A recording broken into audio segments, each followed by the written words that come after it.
പരിശുദ്ധ പരമ ദിവികാരുണ്യത്തിന് എന്നേരവും ആരാധനയും സ്തുതിയും പുകഴ്ചയും ഉണ്ടായിരിക്കട്ടെ. കുർബാന അനുഭവ ധ്യാനത്തിന്റെ 22-ാം ദിവസത്തേക്ക് പ്രാർത്ഥനാപൂർവം പരിശുദ്ധ അമ്മയുടെ കരം പിടിച്ച് നമുക്ക് പ്രവേശിക്കാം. ഈ കഴിഞ്ഞ ദിവസങ്ങളിൽ നമ്മൾ ധ്യാനിച്ചത് അനുരഞ്ജനം ഹൃദയത്തിൽ നിറയാതെ കുർബാന അനുഭവമായി മാറുകയില്ല എന്നാണ്. എന്ന് പറഞ്ഞാൽ സ്നേഹമുണ്ടാകണം. ശത്രു സ്നേഹത്തിന്റെ ആഘോഷമാണ് പരിശുദ്ധ കുർബാന. ഹൃദയമാകുന്ന മാളികമുറി നമ്മൾ വിശാലമാക്കണം. അതിന് ഏറ്റവും നല്ലത് കുർബാനയിൽ പങ്കെടുത്തുകൊണ്ട് നമ്മൾ അതിനുള്ള ശക്തി സംഭരിക്കുക. കുർബാന ആരംഭിച്ചു കഴിഞ്ഞാൽ സ്വർഗവാസികളൊക്കെ നമ്മുടെ കൂടെ ചേരുന്നുണ്ട്, മലാഹമാരൊക്കെ, അവരോടൊക്കെ പ്രാർത്ഥിക്കണം. ഇന്നും നാളെയും ഞാൻ പറയാൻ പോകുന്നത്, കുർബാന അനുഭവമായി മാറണമെങ്കിൽ സഹനങ്ങളെ ഓർത്ത് നന്ദി പറയുന്ന ഹൃദയം നമുക്ക് ഉണ്ടാകണം. പ്രിയപ്പെട്ടവരെ, വടബദർ സെമിനാരിയിലെ ധ്യാനം നടന്നുകൊണ്ടാണ് ഇരിക്കുന്നത്. നാളെ ധ്യാനം അവസാനിക്കും. നിങ്ങൾ ഇന്ന് സന്ധ്യാപ്രാർത്ഥന ചെല്ലുമ്പോഴും കുർബാനയിൽ പങ്കെടുക്കുമ്പോഴുമൊക്കെ പ്രിയപ്പെട്ട ബ്രദേഴ്സിന് വേണ്ടി പ്രാർത്ഥിക്കണം. അവരെല്ലാം നല്ല വിശുദ്ധരായ വൈദികരായി തീരാൻ എന്നെ കേൾക്കുന്ന എല്ലാവരും ഒരു നിമിഷമെങ്കിലും പ്രാർത്ഥിക്കണമെന്ന് സ്നേഹത്തോടെ ഓർപ്പിക്കുന്നു. അപ്പോൾ നമുക്ക് വിഷയത്തിലേക്ക് കിടക്കാം.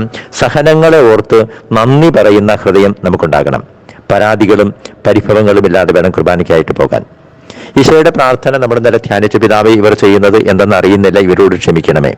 ഞാനിതിനെ എങ്ങനെയാണ് വ്യാഖ്യാനിച്ചത്? നിങ്ങൾ ഓർക്കുന്നുണ്ടാകും, അവർ തെറ്റ് ചെയ്തില്ല, അതുകൊണ്ട് നീ അവരോട് ക്ഷമിക്കണം. അപ്പോൾ ഞാൻ ഹൃദയത്തിൽ ക്ഷമിക്കാതെ കുർബാനയിൽ പങ്കെടുക്കുമ്പോൾ ആ ക്ഷമിച്ച് ജീവിതം സമർപ്പിച്ച ക്രിസ്തുവിന്റെ കുർബാനയിലാണ് പങ്കെടുക്കുന്നത്. ഈ ഈശോ പിതാവിനോട് ചിലപ്പോൾ ഇങ്ങനെ പറയുമെന്ന് ഭാവനയിൽ കാണുക, പിതാവേ, ഹൃദയത്തിൽ ക്ഷമിക്കാതെ, എന്റെ ഉദാഹരണം തന്നെ പറയാം, ഈ ജോസച്ചൻ കുർബാന അർപ്പിക്കുന്നു, ഈ മകനോട് നീ കരുണ ക്ഷമിക്കണമേ. അപ്പോൾ അങ്ങനെ ഈശോ പറയാനായിട്ട് ഈശോയെ കൊണ്ട് പറയിപ്പിക്കരുത്. അങ്ങനെ പറയുമെന്ന് തിരിച്ചറിഞ്ഞാൽ നമ്മൾ ക്ഷമിച്ചേ പോവുകയുള്ളൂ. ആൾത്താരയേക്കാൾ ഈശോയ്ക്ക് ഇഷ്ടം നമ്മുടെ ഹൃദയമാണ്. ക്രിസ്തുവിനോടൊപ്പം നമ്മളെല്ലാം, ഞാനും നിങ്ങളും ബലിയർപ്പകനും ബലിവസ്തുവുമാകണം. കഴിഞ്ഞ 2 ദിവസങ്ങളിൽ പറഞ്ഞത് മുഴുവൻ നാം സ്വീകരിക്കുന്നത് ക്രിസ്തുവിന്റെ ശരീരം മാത്രമല്ല, എല്ലാ ദൈവമക്കളുടെയും ആണ് നമ്മൾ സ്വീകരിക്കുന്നത്. ഞാൻ ആവർത്തിക്കുന്നത് ആരുടെങ്കിലും ഒരാളുടെങ്കിലും മനസ്സിൽ നിറയാൻ വേണ്ടിയിട്ടാണ്. ഞാൻ ഈ ഒരു ആത്മീയ ചിന്ത, ഈ ദൈവശാസ്ത്ര ചിന്ത എൻ്റെ ഉള്ളിൽ നിറഞ്ഞതിന് ശേഷം അനുരഞ്ജനത്തിന്റെ പുതിയൊരു അഭിഷേകം എനിക്ക് കിട്ടിയത് കൊണ്ടാണ് ഞാൻ ആവർത്തിക്കുന്നത്. പ്രിയപ്പെട്ടവരെ, അപ്പോൾ നമ്മൾ ഇങ്ങനെ ചിന്തിക്കണം. അഗസ്റ്റിൻ പറയുന്നത് നമ്മൾ മുഴുവൻ ക്രിസ്തുവിനെയാണ് സ്വീകരിക്കുന്നത്, ടോട്ടൽ ക്രൈസ്റ്റ്. അപ്പോൾ അഗസ്റ്റിൻ ഇങ്ങനെ പറയുന്നുണ്ട്, സത്യത്തിൽ യു ഈറ്റ് യുവർ സെൽഫ്, നീ നിന്നെ തന്നെയാണ് സ്വീകരിക്കുന്നത്. കാരണം ക്രിസ്തുവിന്റെ മൗലിക ശരീരത്തിൽ നീ ഉണ്ട്. അതുകൊണ്ട് നീ ഈശോയെ സ്വീകരിക്കുമ്പോൾ നിന്നെ തന്നെ സ്വീകരിക്കുന്നു. അതുകൊണ്ടായിരിക്കാം നമ്മൾ കറോസസ പ്രാർത്ഥനയുടെ അവസാനം നമുക്കെല്ലാവർക്കും നമ്മെയും നാം ഓരോരുത്തരെയും പിതാവിനും പുത്രനും പരിശുദ്ധാത്മാവിനും സമർപ്പിക്കാമെന്ന് ചൊല്ലുന്നുണ്ടല്ലോ. പ്രിയപ്പെട്ടവർ, നമുക്ക് ഇന്ന് വിഷയത്തിലേക്ക് കിടക്കാം. അതായത് നമ്മുടെ നന്ദിയുള്ള, സഹനങ്ങളെ ഓർത്ത് നന്ദി പറയണമെന്നാണ് ഞാൻ പറഞ്ഞത്. നന്ദിയുള്ള ഹൃദയം ഉണ്ടെങ്കിൽ മാത്രമേ, അനുഗ്രഹങ്ങളെ ഓർത്ത് മാത്രമല്ല, തകർച്ചകളെ ഓർത്തും നന്ദി പറഞ്ഞെങ്കിൽ മാത്രമേ യഥാർത്ഥത്തിൽ ദൈവത്തിന്റെ അനുഗ്രഹവും നമ്മുടെ ഉള്ളിലേക്ക് വീഴുകയുള്ളൂ. ഇനി ഞാനതിൻ്റെ ഒരു ആത്മീയ ചിന്ത ഇങ്ങനെ നിങ്ങളോട് പറയുകയാണ്. ഈശോ കുർബാന അർപ്പിച്ചപ്പോൾ, സഹീർ മാളികയിൽ അർപ്പിച്ചപ്പോൾ, നിങ്ങൾക്ക് വേണ്ടി വിഭജിക്കപ്പെടുന്ന എൻ്റെ ശരീരമാകുന്നു എന്ന് പറഞ്ഞല്ലോ. അതിന് തൊട്ടു മുൻപ് ഇങ്ങനെ പറയുന്നുണ്ട്, അപ്പമെടുത്ത് വാഴ്ത്തി. ഈ വാഴ്ത്തി എന്നതിന് ഉപയോഗിച്ചിരിക്കുന്ന ഒരു ഹീബ്രു പദം ബറാക്ക എന്നാണ്. നിങ്ങൾക്ക് ആ വാക്ക് നല്ല പരിചയമില്ലായിരിക്കാം. ജോൺ ബോൾ മാർപ്പാപ്പ ജീവന്റെ ദാനം എന്ന പ്രബോധനത്തിൽ ഇത് വിശദീകരിക്കുന്നുണ്ട്. അപ്പോൾ നമ്മുടെ യോഹന്നാന്റെ സുവിശേഷം 13-ാം അധ്യായത്തിലാണ് ഈശോ പരിശുദ്ധ കുർബാന സ്ഥാപിക്കുന്ന രംഗം വിവരിക്കുന്നത്. ഈശോ പരിശുദ്ധ കുർബാന സ്ഥാപിക്കാൻ തിരഞ്ഞെടുത്ത സഹ്യോൻ മാളികയെ കുറിച്ച് ജോൺ ബോൾ മാർപ്പാപ്പ അവിടെ പറയുന്നുണ്ട്. നിങ്ങൾക്ക് ചില കാര്യങ്ങൾ മനസ്സിലാക്കാൻ കൂടി ഇത് സഹായിക്കും. വർഷത്തിൽ ഒരിക്കൽ മാത്രമേ പെസഹ തിരുനാളുള്ളൂ. ആദ്യത്തെ 2 പെസഹായ്ക്ക് ഈശോയ്ക്ക് 3 വർഷമായിരുന്നല്ലോ പരസ്യ ജീവിതം. 1-ാം വർഷവും 2-ാം വർഷവും ഈശോ ശിഷ്യന്മാരോടുകൂടി പെസഹ തിരുനാളിന് പോയപ്പോൾ സാധാരണക്കാരായ ജനങ്ങൾ താമസിക്കാൻ സ്വീകരിച്ചിരുന്ന ഈ കെദ്രോൻ താഴ്വരയുടെ സമീപത്തുള്ള ഒരു സ്ഥലമായിരുന്നു. അവിടെ കൂടാരങ്ങളാണ് താമസിച്ചിരുന്നത്, പാവപ്പെട്ടവർക്കാണ്. അത് ഗത്സമനിയെ ആ തോട്ടത്തിൻ്റെയൊക്കെ സമീപത്തായിട്ട് വരും. അവിടെ പോയിട്ടുള്ളവർക്ക് അത് കുറച്ചൊക്കെ മനസ്സിൽ കാണാൻ കഴിയും. അപ്പോൾ സത്യത്തിൽ അതുകൊണ്ടാണ് ഇവർ ഈ നേരിയ തണുപ്പുമുണ്ട്, കൂടാരങ്ങളിൽ താമസിക്കുന്നത് കൊണ്ടാണ് യൂദാസിനോട് ക്രിസ്തുവിനെ കാണിച്ചു കൊടുക്കാൻ പറയുന്നത്. കാരണം രാത്രിയിൽ ഈശോയെ ഏതെങ്കിലും തരത്തിൽ ബന്ധിക്കാൻ സന്ധ്യ വീഴുമ്പോൾ അവർ ശ്രമിക്കുകയാണ്. അപ്പോൾ കൂടാരങ്ങൾ താമസിക്കുമ്പോൾ ഈശോയെ കണ്ടെത്താൻ കഴിയില്ലല്ലോ. അതുകൊണ്ടാണ് ഈ യൂദാസിനെ ഇവർ ചട്ടം കെട്ടുന്നത്. ഇപ്രാവശ്യം ഈശോ മൂന്നാമത്തെ പെസഹ കുർബാന സ്ഥാപിക്കാനുള്ള ആഘോഷമായതുകൊണ്ട് ഒരു വലിയ മാളികമുറി, മർക്കോസിന്റെ മാളികമുറി തിരഞ്ഞെടുക്കുകയാണ്. കാരണം എന്താണ്? കുർബാന പരിശുദ്ധമായ സ്ഥലമാണ്. കുർബാനയ്ക്കായിട്ട് ഉപയോഗിക്കുന്ന തിരുവസ്ത്രങ്ങളും തിരുപാത്രങ്ങളും ഒക്കെ മനോഹരമാകണം പ്രിയപ്പെട്ടവരെ. കാരണം ഈശോ ആ മാളികമുറി തെരഞ്ഞെടുത്തതിന്റെ അർത്ഥം നമ്മൾ വലിയ പള്ളി പണിയണമെന്നുള്ള അർത്ഥത്തിലല്ല. ചാപ്പലും പള്ളിയും അവിടെ ഉപയോഗിക്കുന്ന സാധനങ്ങളും ഒക്കെ ഏറ്റവും നല്ലതായിരിക്കണം. ഇനി നമ്മൾ ആ വിഷയത്തിലേക്ക് കിടക്കാം. ഈശോ അപ്പമെടുത്ത് വാഴ്ത്തി എന്നതിന് ഞാൻ അർത്ഥം പറഞ്ഞു, നന്ദി പറഞ്ഞു എന്നാണ്. പിതാവേ നന്ദി, താങ്ക് യു ഫാദർ. നിങ്ങൾ ഓർമ്മിക്കണം, നന്ദി എന്ന് ഈശോ പറഞ്ഞെങ്കിൽ ആ 2-3 സാഹചര്യങ്ങൾ നമ്മൾ ഓർമ്മിക്കണം. ഒന്നാമത്തേത് എന്താണ്? ഇത് ഈശോയുടെ അവസാനത്തെ അത്താഴമാണ്. 3 വർഷം ശിഷ്യന്മാരുടെ കൂടെ ഇങ്ങനെ കഴിഞ്ഞു. ദൈവമേ, ഈ പെസഹ നിങ്ങളുടെ കൂടെ ഭക്ഷിക്കുവാൻ ഞാൻ എത്ര ആഗ്രഹിച്ചിരുന്നുവെന്ന് ഈശോ പറയുന്നുണ്ടല്ലോ. ഈ കുർബാന അർപ്പിക്കാനുള്ള ഒരു അവസരമില്ലാതെ വരുന്നത് എപ്പോഴെങ്കിലും നിങ്ങൾ ഭാവനയിൽ കണ്ടാൽ, എന്നെ കേൾക്കുന്ന പ്രിയപ്പെട്ടവരെ, എറണാകുളം സബ് ജയിലിൽ കിടന്നുകൊണ്ട് ഞാൻ ഉള്ളുരുകി പ്രാർത്ഥിച്ച ഒരേ ഒരു പ്രാർത്ഥന, എൻ്റെ ദൈവമേ, എൻ്റെ ജനത്തോടൊന്നിച്ച്. ഞാനന്ന് മലബാറിൽ കള്ളാർ എന്ന പള്ളിയിലെ വികാരിയായിരുന്നു. എൻ്റെ ജനത്തോടൊന്നിച്ച്. അന്ന് സത്യത്തിൽ ആ ഒരു കമ്മ്യൂണിറ്റിയാണ് ഞാൻ ആ മനസ്സുകൊണ്ട് ഓർത്തത്. അവരോടൊത്ത് എൻ്റെ ജനത്തോടൊന്നിച്ച് ഒരു കുർബാന അർപ്പിക്കുവാൻ നീ എന്നെ അനുഗ്രഹിക്കണമേ. മേലെ മാനത്തെ ഈശോയെ എന്ന പാട്ടിൻ്റെ അകത്ത് ശ്രേയ പാടുന്നത് പോലെ ഒന്ന് വരയണമേ, ഉള്ളിൽ തട്ടിയാണ് പറഞ്ഞത്. പക്ഷേ ഒരു കുർബാനയ്ക്ക് പ്രാർത്ഥിച്ചു, പിന്നെ എത്രയോ കുർബാന അർപ്പിച്ചു. ഞാൻ ഒരു ആശയം പറയാൻ വേണ്ടിയിട്ടാണ്. നമുക്കത് ഉള്ളിൽ തട്ടി, നിങ്ങൾക്ക് ആർക്കും അങ്ങനെ ഒരു അനുഭവം കിട്ടിയിട്ടില്ല. ഇനി ഒരു ബലി അർപ്പിക്കാൻ കഴിയുമോ ഇല്ലയോ എന്ന് അറിഞ്ഞുകൂടാ എന്ന് വൈദികൻ പറയുമ്പോൾ ഓരോ കുർബാനയിലും ഇത് അവസാനത്തെ കുർബാനയാണെന്നുള്ള ഓർമ്മ.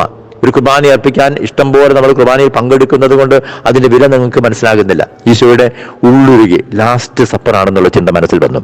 രണ്ടാമത്തെ കാര്യം, ഈ യൂദാസ് തന്നെ ഒറ്റിക്കൊടുക്കുമെന്ന് ഈശോയ്ക്ക് അറിയാമായിരുന്നു. യൂദാസിനും, പക്ഷെ സത്യത്തിൽ നമ്മൾ യൂദാസിനെയും ന്യായീകരിക്കണം. അങ്ങനെ ആത്മീയ പിതാക്കന്മാർ പറയാറുണ്ട്. യൂദാസ് ഓർത്തത് 30 വെള്ളിക്കാശ് കിട്ടി.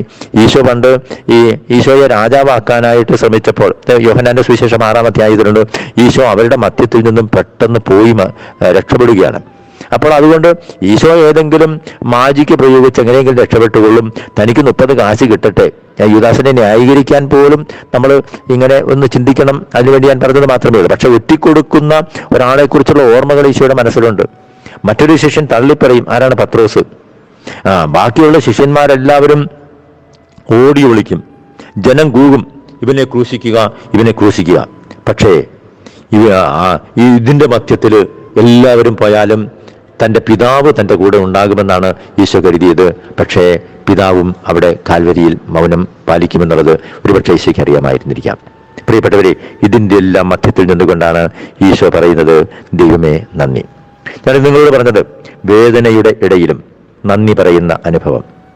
നീ എത്ര ഭക്തിയോടുകൂടി പ്രാർത്ഥനാപൂർവം ജീവിച്ചിട്ടും നിനക്ക് രോഗത്തിന്റെ അസ്വസ്ഥതകൾ ഉണ്ടാകുന്നുണ്ടെങ്കിൽ, നിന്റെ മക്കളോ കൊച്ചുമക്കളോ ആഗ്രഹിക്കുന്ന രീതിയിൽ കാര്യങ്ങൾ ജീവിക്കുന്നില്ലെങ്കിൽ നിനക്ക് വേദനയുണ്ടാകും. പക്ഷേ അപ്പോഴും ദൈവമേ നന്ദി എന്ന് പറയാൻ കഴിയണം.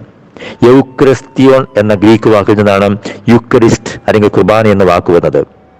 അപ്പോൾ അതുകൊണ്ടാണ് നമ്മൾ കുർബാനയ്ക്കകത്തെ, സിറോ മലബാർ സഭയിലെ കുർബാനയ്ക്കകത്ത് എത്രയോ വട്ടം ഞങ്ങൾ അങ്ങേക്ക് സ്തുതിയും ബഹുമാനവും കൃതജ്ഞതയും ആരാധനയും, കൃതജ്ഞത അല്ലെങ്കിൽ നന്ദി എത്രയോ വട്ടം ഉപയോഗിക്കുന്നുണ്ട്. നന്ദി പറയാൻ കഴിയാത്ത വിധം അത്ര വലിയ അനുഗ്രഹമാണ് ഞങ്ങൾക്ക് നൽകിയിരിക്കുന്നത്. പ്രിയപ്പെട്ടവരെ, ഈ കുർബാനയുടെ ഓരോ സമയത്തും ഞാൻ നിങ്ങളോട് ഒരു ഹൃദയം കൊണ്ട് പറയുന്നു, ഞാൻ ഏറ്റവും അധികം അനുഭവത്തോടുകൂടി സിറോ മലബാർ സഭയിലെ കുർബാനയിൽ ആലപിക്കുന്ന ഒരു ഗാനമാണ് പരിപാവനനാം സർവേശ. അപ്പോൾ മനസ്സിലേക്ക് ഒത്തിരി ഓർമ്മകൾ കടന്നു വരും. കിട്ടിയ അനുഗ്രഹങ്ങൾ ഇതെല്ലാം വരും. ഈ അനുഗ്രഹങ്ങളെല്ലാം ഓർത്തുകൊണ്ട് ഉള്ളിൽ തട്ടി, ചിലപ്പോൾ സങ്കടങ്ങളൊക്കെ ഉണ്ടാകും, ആഗ്രഹിക്കാത്ത അനുഭവങ്ങൾ ഉണ്ടാകും. എങ്കിലും അപ്പോഴും പരിപാവനനാം സർവേശ. അപ്പോൾ നമ്മൾ ഈ ഒരു കാര്യം നമ്മൾ എപ്പോഴും ഓർമ്മിക്കണം.